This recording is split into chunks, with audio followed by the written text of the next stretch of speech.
하나님 아버지, 오늘 온사랑교회 재직원신 예배를 축복해 주시고 이 예배를 위하여 기도하고 또 안내하며 찬송으로 인도하고 말씀을 봉독하고 보이게 보이지 않게 수고한 모든 손길들을 축복해 주옵소서.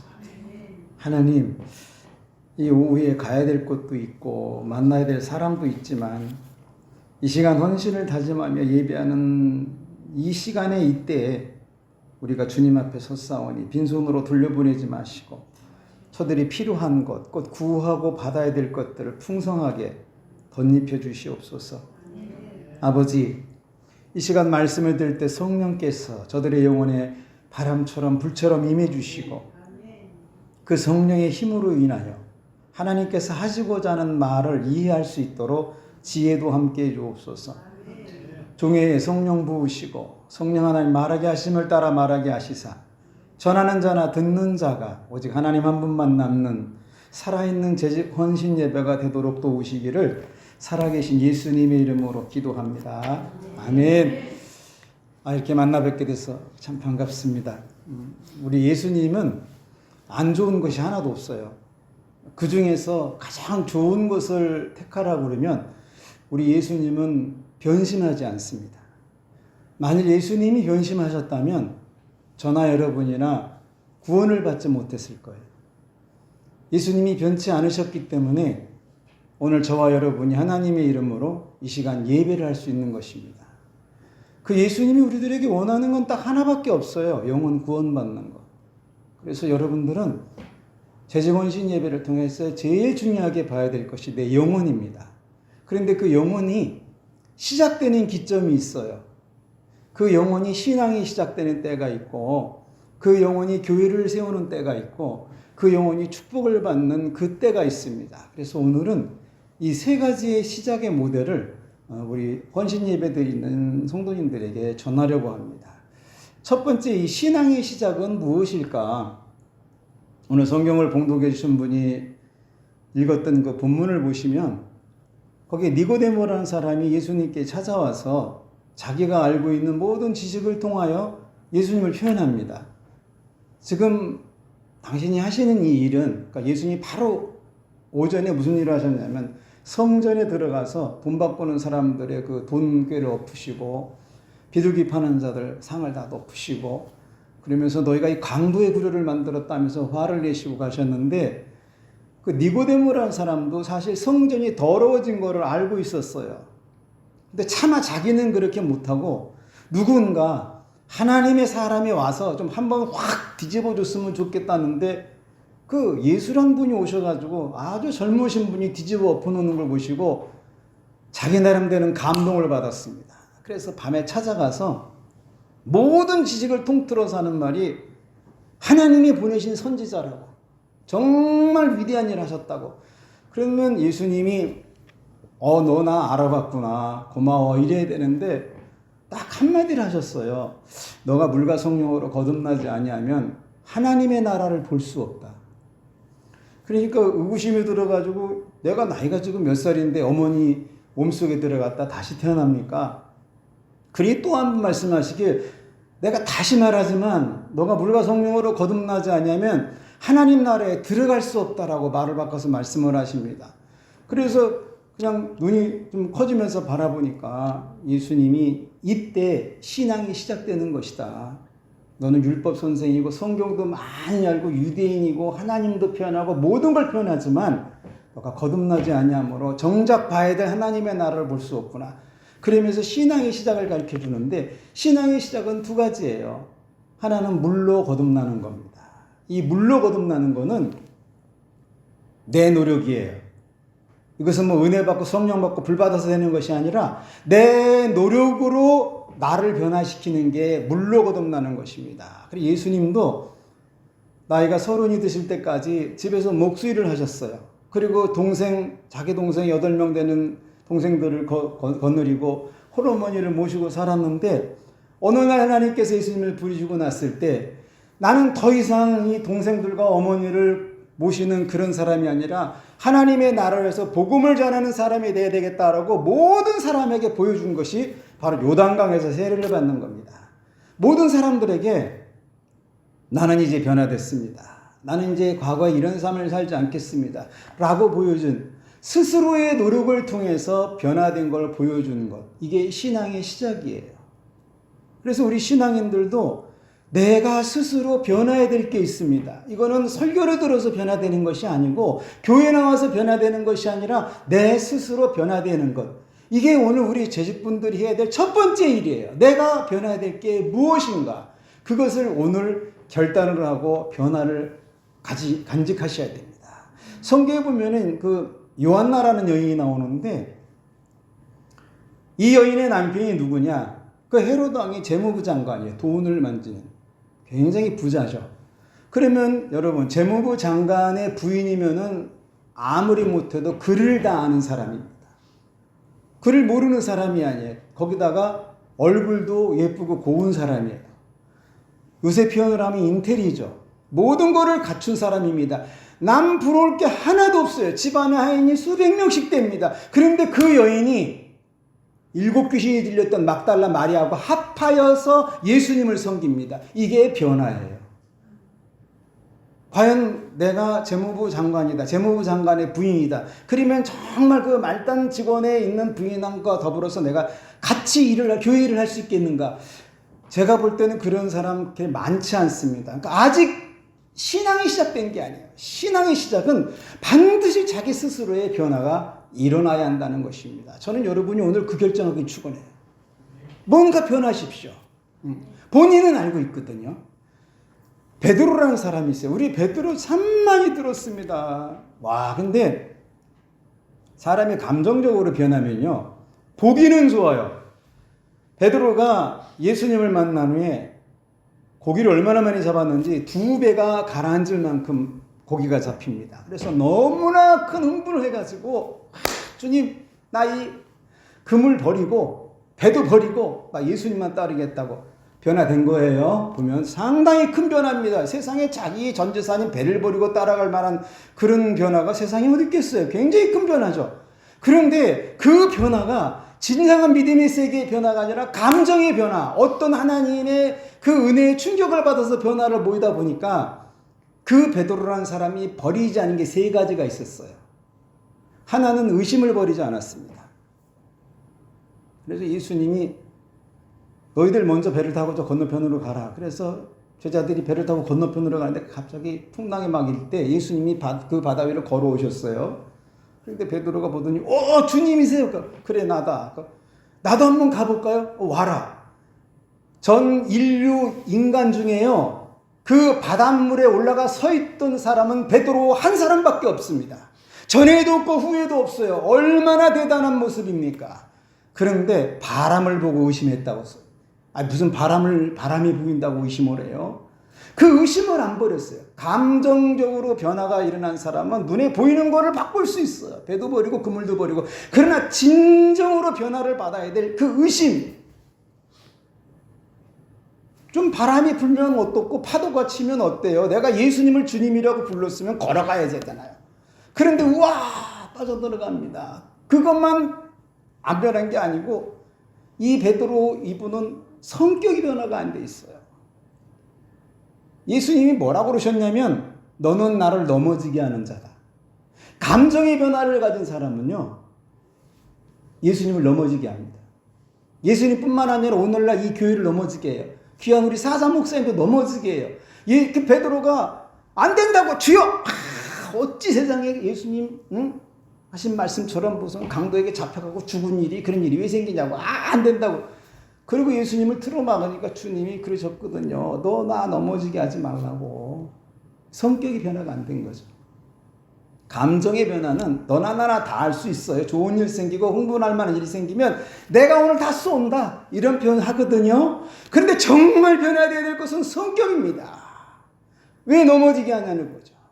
또 하나 변화한 게 뭐냐면 베드로의 품속에는 남모르는 검이 하나 있었습니다. 칼. 이 칼이 안 변화됐어. 제자들이 이게 예수님이 이제 내가 저만치 가서 기도할 테니까 너희들도 여기서 잘 있어.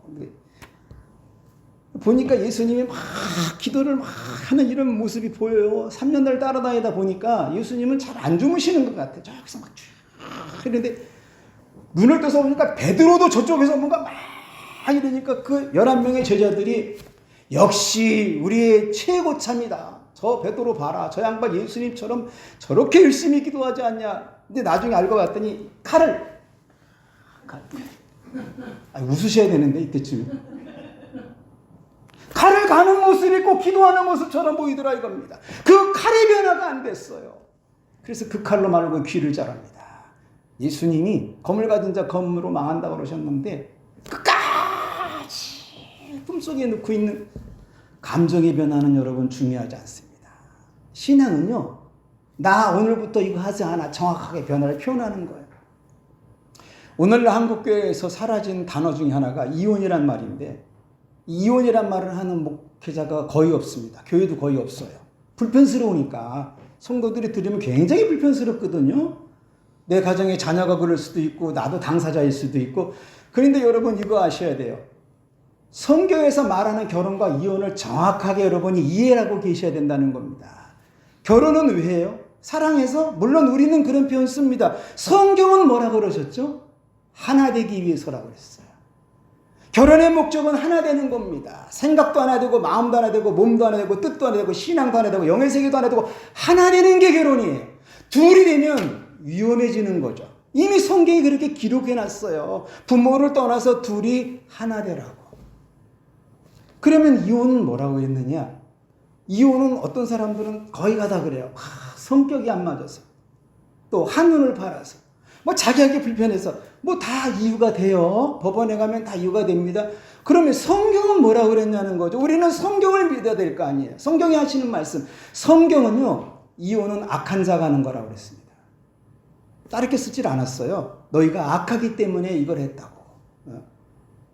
그러고 나서 또 뭐라 그랬어요? 이혼이 별로 교회에서는 이혼 하라 마라 이런 거 가르치지 않습니다. 좋다 나쁘다 표현하는 것도 아니에요. 성경이 말하는 거를 가르쳐 주는 겁니다. 왜? 진정한 변화의 세계를 들어가게 해서 신앙의 시작을 주려고. 또 하나는 그거예요. 악할 뿐만 아니라 이건 하나님을 넘어서는 행위다. 하나님 뭐라고 그러셨어요? 하나님이 남자와 여자를 짝져줬으니 사람은 나누지 못하리라고. 그러면 사람이 나누면 하나님 넘어선 거죠. 그게 불편스럽다는 겁니다. 또 하나는 뭐예요? 몸에 남는 죄를 짓기 때문에 하지 말라고 성경은 기록합니다. 왜? 내가 이혼하고 나서 혼자 사는 게 아니잖아요. 다른 여인은 어떤지 남자를 어떤지 그건 죄라고 그랬는데 그 죄는요 회개해도 안 없어집니다. 남아있어요 몸속에. 그래서 성경에는 이거를 이렇게 표현하고 있어요. 자, 그러면 여러분이 혹시 지금 설교를 듣다가 와 어떡하노? 나의 주변에 막 사람이 떠오르세요. 제가 표현해 드릴게요. 지금 이혼을 준비하는 분 계세요? 그냥 따로따로 사세요. 따로따로. 나이 60岁 넘어가잖아요. 볼 게 아무것도 없어요. 그나마 젊으니까 핏대가 있어가지고 막 들고 일어나는데 조금 지나보세요. 아무것도 못해. 그러니까 차라리 이렇게 가세요. 이게 잘못하면 손자가 나중에 남들은 할아버지 할머니가 둘밖에 없는데 자기는 4명이 되는 경우가 생겨요. 그런 거를 왜 우리가 우리 후손들한테 넘겨주냐는 거죠. 그러니 그냥 따로따로 사세요. 혹시 재혼하신 분 계세요? 갈라서지 말고 그냥 계속 사세요. 계속 그냥 같이 계속 사세요. 왜 제가 이 말씀을 드리냐면 성경에서 하지 말라는 걸 하고 나잖아요. 어느 정도 선상에 올라가면 더 이상 은혜가 안 됩니다. 은혜가 임하질 않아요. 아무리 목사님이 설교를 귀하게 해도 딱 그 선에서 넘어가지 못합니다. 그래서 신앙이 더 이상 못 자라고 그 머물다가 결국은 마음의 상처를 받고 교회를 떠나는 확률이 너무 많이 생긴다 이겁니다. 그러니까 지금 여러분 혹시라도 내일 법원에 가려고 종이 가지고 계신 분 계세요? 웃으셔야 되는데. 가지 마세요. 그냥 따로따로 혼자 사세요. 따로따로. 그리고 뭐 그냥 엉뚱한 생각하지 말고 그냥 쭉. 곧 우리는 주님 앞에 갈 때가 다가옵니다. 올해 앞으로 몇 수십 년, 제가 여기서 딱 뵈니까 앞으로 30년 사실 분 많지 않은 것 같아요. 20년 사실 분도 조금 그렇고, 저도 뭐 마찬가지입니다. 그러니 그냥 이 모습 이대로 교회에 충성하고 아름답게 살아가세요. 이게 제가 볼 때는 가장 신앙의 첫 번째 모습이다. 그래서 변화는요, 내가 그것으로 변하는 것이고, 또 하나의 변화는 성령으로 거듭나야지 된다. 그래야지 신앙을 일으킬 수 있다라고 말합니다. 성령으로의 변화는, 우리 육체는요, 한번 어머니 몸에서 나오면 다시는 어머니 몸에 들어가서 또 나올 수가 없어요. 육체 자체가. 그렇지만 내 속에 있는 이 영혼은 하나님이 주신 생명이기 때문에 그 영혼은 하나님의 능력으로 언제든지 태어날 수 있습니다. 이것을 성령으로 거듭난다는 표현을 쓰는 거예요. 그러니까 여러분들이 신앙의 시작을 하시려면 오늘 위로부터 다시 태어나야 된다는 겁니다. 그 위로부터 태어나는 건 성령 하나님께서 내 영혼에 임재하셔서 죽어있는 그 영혼을 하나님의 생명으로 새롭게 살려주는 그 사건이에요. 이거는 본인이 반드시 경험을 해야 됩니다. 처음에 물로 거듭나는 노력도 내가 해야 되지만 하나님의 성령이 나에게 임해서 내 영혼을 다시 살게 하는 그것도 오늘 체험하셔야 돼요. 이래야지 신앙이 시작되기 때문에. 이거 없이 그냥 가시면요, 언젠가는 흔들릴 수가 있습니다. 왜? 영혼이 하나님 것이 아니면은 언제든지 이 영혼이 끌려가는 곳으로 갈 수밖에 없는 거예요. 그래서 오늘 여러분, 혹시 아직도 내가 성령으로 인한 거듭남이 체험이 없다면 오늘 할 수 있기를 부탁을 드리겠습니다. 할렐루야. 자, 첫 번째는 신앙의 시작이 이거였어요. 그러면 두 번째로 우리가 생각하고 싶은 것은, 그럼 교회의 시작은 뭘까? 이렇게 아름답게 성전을 건축해서 세우는 것도 교회의 시작입니다. 자, 이런 시작도 있지만 예수님께서 마태복음 16장 16절에 베드로에게 뭐라고 그러셨냐면, 야, 세상 사람들이 나를 누구라고 하냐? 그러니까 물어보니까, 와, 어떤 이는 엘리야라고 그러고 어떤 이는 뭐 선지자라고 그러고 막 이렇게 말합니다. 그런데 예수님이 들어보시더니 예수님이 원하시는 대답이 아니에요. 그래서 제자들을 바라보고, 그러면 너희는 나를 누구라고 하느냐라고 물어봤어요. 그때 이제 베드로 형님이 딱 오셔가지고 주는 그리스도요 살아계신 하나님의 아들이니다. 딱 이 표현을 쓰니까 예수님이 너무 흡족했는지, 야, 시몬아, 너 참 복이 있다. 이건 사람의 힘으로는 알 수가 없는데 하나님께서 이걸 알게 하셨구나. 내가 이 고백을 한 이 신앙에 내 교회를 세우리니 음부의 권세가 틈타지 못할 것이다. 심지어 그런 교회 위에단 하나님 나라를 여는 열쇠를 주어서 한 번 열으면 닫을 수 없는 그런 귀함을 허락하겠다. 베드로가 너무너무 기뻤어요. 교회의 시작은 뭐냐면 예수님을 주인으로 고백하는 겁니다. 여러분, 내 주인은 누구세요? 여기서만 그러지 마시고 시장 가가지고 왜 두 개 더 안 줘? 예수님 주인인 분들은 그렇게 세게 나갈 수가 없죠. 예수님 주인은 교회에서만 주인이 아니라 세상에서도 내 주인 될 때 진정한 주인입니다. 그게 교회를 세우는 비결이라고 성경은 말하고 있어요. 예수님이 주인이 안 되면 내가 왕이 돼야 되잖아요. 내가 주인이 되든지. 이런 경우가 생기면 교회는 무너지게 되어 있습니다. 주인은 한 분이 주인이지 주인이 교회 여러분은 있을 수 없는 거예요. 어리멍은 안 된다는 거죠. 예수님이 주인. 그러면 그 주인이 내 것이라고 말한 게 있거든요. 그 주인 되신 분이, 쉽게 말해 하나님이, 예수님이 이건 내 것이다. 딱 두 가지를 내 거라고 그러는데, 하나는 주의 날이라고 말하는 주일, 또 하나는 11조라고 말하는 예물. 하나님은 이 두 개를 내 거라고 말했어요. 이거는 손대면 안 된다는 겁니다. 주인이라고 고백했는데 왜 주인 거를 내가 가져가요?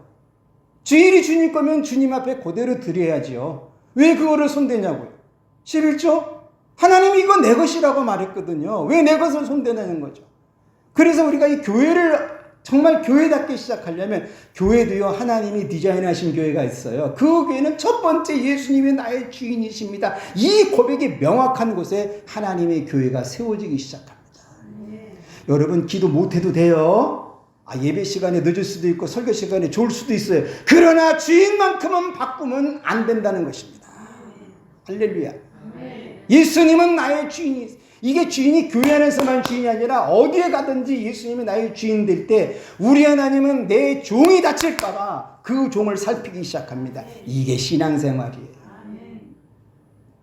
주인 앞에 충성된 종을 우리 하나님은 살핀다 이것입니다. 그래서 우리는 그냥 힘들고 어렵고 답답하고 껄껄해도 교회 나와서 이 문제를 해결하려고 그러는 것이고, 울고불고 부르짖으면서 하나님의 손끝으로 내 영혼을 맡기려고 노력하는 거예요.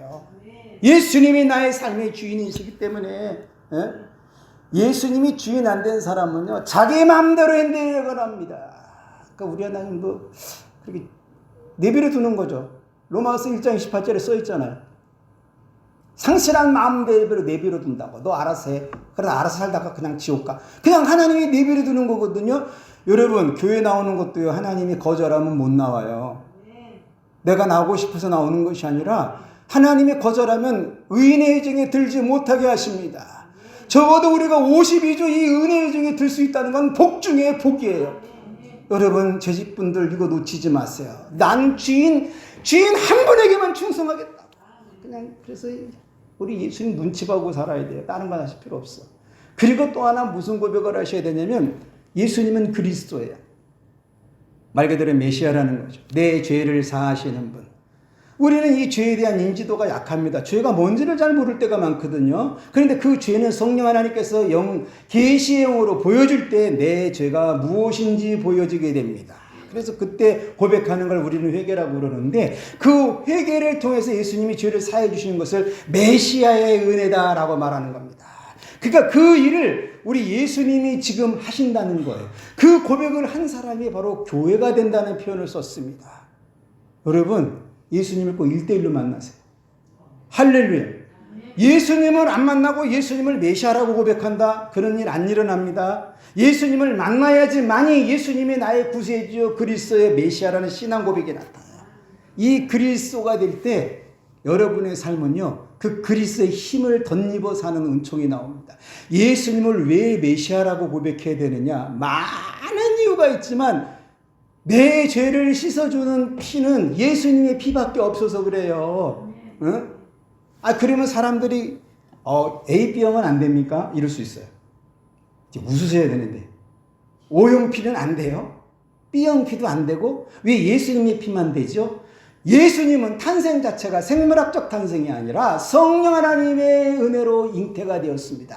그래서 죄가 없이 몸을 가지셨기 때문에 그 몸에서 흐르는 피가 죄가 없는 피예요. 그래서 보혈이라고 말합니다. 보배로운 피. 근데 우리는 보배로운 피가 아니라 엄마 아빠의 사랑으로 태어난 생물학적 죄된 모습으로 가지고 태어나서 우리가 흘리는 피는요, 혈액형 이상은 떠나질 않아요. 그래서 이 피 가지고는 아무도 씻을 수 없습니다. 그러나 예수님의 피는 하나님의 죄 없는 몸을 갖고 있는 피이기 때문에 그 피로 죄를 씻는 거예요. 왜 여러분 예수님이 십자가에서 피를 흘리신 줄 아세요? 땅바닥에서 안 죽으시고 그건 떨어뜨려서 씻어야 된다는 의미로 위에서 죽으시는 겁니다. 예수님의 피가 위에서 아래로 떨어져 씻는다고. 그 예수님을 메시아로 고백한 자 위에 교회가 시작됩니다. 여러분 정말 교회를 사랑하시면 예수님 1대1로 만나세요. 그리고 교회는 언제 시작되느냐? 예수님을 하나님으로 고백할 때. 적지 않은 사람들이 예수님을 하나님으로 인정을 잘 안 하더라고요. 여인의 몸에서 태어났는데 왜 하나님이 이렇게 변할 수 있어요? 물론 그렇게도 볼 수 있겠지만 우리 예수님이 왜 하나님이신가? 이 땅이 이제 마지막 심판하시게 되면 그 심판을 누가 하느냐? 예수님이 하십니다. 하나님이 앉아 계시고 예수님이 심판을 하실 때 예수님께서 많은 사람들이 하나님 앞에 지나갈 때 하나만 봐요. 내 피로 죄가 사해졌는지 안 사해졌는지. 그리고 사람은요, 세상의 모든 인간들은 교회를 다니든지 안 다니든지 예수님을 믿든지 안 믿든지 절에 다니든지 점쟁이를 찾아다니든지 어디 다니든지 죽을 때 하나님의 말씀 딱 하나를 이루고 죽습니다. 모든 사람들은. 그게 뭐냐? 죽으면 인간의 몸은 흙으로 가고 영혼은 하나님 앞에 가요. 이거는 교회 안 다니는 사람도 똑같습니다. 자, 그때 예수님의 보혈의 피로 죄사함 받은 영혼들은 어디를 가느냐? 낙원이라는 곳을 갑니다. 그런데 예수님의 피로 죄사함을 받지 못한 사람은 어디를 가느냐? 무저갱을 갑니다. 그런데 예수님이 이 땅에 오셔서 재림하시고 나서 심판하시고 나면 낙원에 있는 사람에게는 예수님의 가지신 신령한 몸을 줘서 부활을 일으키는 것이고 무저갱에 있는 사람은 몸을 주지 않고 영원한 지옥은 그 불못에 보내는 그 일. 그래서 그 예수님이 하나님이시다 이거예요. 이게 믿어지세요? 믿어지셔야 돼요. 이거 안 믿어지시면 큰일입니다. 이렇게 고백한 사람이 예수님이 바로 우리의 신앙이 교회의 시작이 된다라고 말하고 있어요. 여러분 교회는 왔다 갔다 해도 다니면 괜찮아요. 그렇지만 적어도 내 신앙 고백은 예수님은 나의 주인이십니다. 예수님은 내 죄를 사하신 메시아이십니다.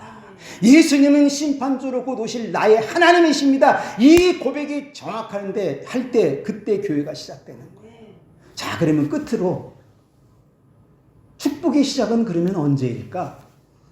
사람은요, 복을 받지 못하면 강팍해집니다. 그래서 교회에 나와서 하나님의 은혜의 복을 받지 못하면 하나님께 대들어요. 목사님도 대들고 막. 은혜를 못 받았으니까. 살아가면서 내 삶이 너무 쪼이잖아요. 옆에 사람 힘들게 합니다. 그래서 여러분 반드시 교회 다니고 예수 믿는 사람은 복 받아야 돼요. 아멘. 여기 써있네요, 이거. 이거 글씨예요, 이게? 글씨면 여러분 지금 은혜가 없으신 거야. 수는 누구예요? 나입니다, 나. 아멘. 내 영혼의 수가 엄청나게 많아지는 복이 있거든요. 복을 받으셔야 돼. 자, 그러면 제가 성경에서 나오는 네 사람을 통해서 복을 좀 표현해 볼게요. 창세기에는 아브라함과 이삭과 야곱과 요셉 이 네 사람이 나오는데 이 네 사람을 성경은 기록할 때 뭐라 그러느냐? 아브라함의 복, 이삭의 복, 야곱의 복, 요셉의 복은 다 색깔이 좀 다릅니다. 아브라함의 복은 뭐냐? 사람을 택할 것이냐 하나님을 택할 것이냐 할 때 하나님을 택하는 믿음을 소유했습니다. 아브라함은요, 가만히 있으면 자기 아버지 데라의 재산을 다 상속받을 수 있는 사람이야. 그런데 하나님께서도 본토 친척 아비집을 떠나라 그러니까 믿음 하나 붙들고 그 말씀을 따라서 보이지 않는 그 하나님을 쫓아서 갔다는 것입니다. 그런데 우리 하나님이 그 땅을 떠나는 그 순간에 뭘 하기 시작했느냐? 318명의 사람들을 모으기 시작했어요. 훈련된 318명이 아브라함 손에서 나타나는데 보세요. 318명의 부인이 있다. 600명가량 되죠. 2명씩 아이 낳았다. 지금 1000명 정도 모이는 사람의 리더십을 갖게 되었다 이것입니다. 언제? 하나님을 택할 때. 믿음은요, 하나님을 택하는. 할렐루야. 사람들 말 들어보면 그럴듯한 말 참 많아요. 야, 하필이면 교회 이렇게 먼 교회를 가냐? 너 왜 교회 이렇게 자주 가냐? 야, 뭐 너희 교회 목사님 이름도 없다던데. 별 오만 잡단 소리가 들리거든요. 신앙생활 할 때. 그때 여러분 뭘 택해야 된다고요? 하나님을 택해야 됩니다. 거꾸로 표현할게요. 야, 넌 왜 이렇게 먼 교회 가냐? 그 사람 먼 교회 가까운 교회 한번 가봤대요? 자기는 안 가잖아. 교회를 왜 이렇게 자주 가냐? 자기는 몇 번이나 예배 드렸는데요. 야, 그 목사님이 어쩌죠? 자기가 그 목사님을 어떻게 알아요? 그 목사님의 눈물의 강을 건너봤어요? 예? 새벽마다 부르짖는 눈물의 세계를 걸어봤냐고. 그런데 그 소리 듣고 휘청거리는 경우 복 못 받습니다. 그건 그 사람의 세계예요. 나는 내가 갈 일이 뭡니까? 하나님이 나에게 뭐라고 말하시는가? 하나님 말하고. 예수님이요, 달만 누나 지방에 가셨는데 바리새인들이 모여가지고 그냥 당신이 메시아요? 표적 좀 보여줘봐. 좀 투프로스온도 많이 팔던데 요새 좀 더 보여줘. 아니 여러분, 표적 보여준 지가 1시간도 안 돼요. 물고기 그 2마리 가지고 그 4,000명을 먹였다고. 아니 그렇게 표적을 보고 들었으면서 뭔 표적을 달. 예수님이 너무 화가 나가지고요, 배 타고 떠나버리셨어. 거기까지는 괜찮습니다. 이거 아셔야 돼. 예수님이 딱 떠나고 나니까 그 달마누나 지방에서 병든 자, 힘든 자, 괴롭고 아픈 자 한 사람도 구원 못 받았습니다. 한 사람도. 왜? 예수님이 오셨으면 예수님을 영접하고 예수님을 사랑하고 예수님을 높여도 될까 말까 하는데 그냥 꾹꾹꾹 찔렀으니까 예수님이 가버렸거든요. 여러분 그런 신앙 갖지 마세요. 그런 신앙. 사람 말에 들으면 이익이 하나도 없습니다. 하나님을 택하셔야 돼. 할렐루야. 그리고 이 인생 여정에 정말 귀한 복은 예수님이 나를 떠나지 않게 만드는 게 최고의 복입니다. 자, 그래서 아브라함의 복은 하나님을 택한 복이에요. 그러면 이삭의 복은 뭘까? 이삭은 자기 아버지 아브라함이 죽은 다음에 양을 다 맡기고 나서 아버지가 하는 말, 야, 아무리 힘들어도 하나님의 음성을 항상 쫓아다녀. 그랬는데 정말 하나님의 음성을 쫓아서 살라고 보니까 있는 터전에 너무나 큰 흉년이 들어가지고 아침에 일어나면 김씨 떠나, 그 다음날 일이나 보면 박씨 떠나, 다 떠나고 주변에 사람이 하나도 없어. 그리고 어느 날 부인이 와가지고 영감, 우리도 떠나자. 여기 지금 너무 흉년 들어가지고 먹을 게 아무것도 없으니 떠나자. 라고 그렇게 했을 때 이삭은 곰곰이 생각해 봤어요. 왜 나는 떠나면 안 되는 것일까? 나는 이 환경을 바라보고 떠나야 맞는데, 흉년이면 떠나야 맞지 않습니까? 풍년 좋은 곳으로, 물 많이 흐르는 애굽 땅으로. 그런데 왜 나는 이 흉년 터벌에서 가만히 있어야 될까? 그런데 이 이삭이라는 사람은요, 보이는 그 환경을 따라간 것이 아니라 보이지 않는 말씀을 택합니다.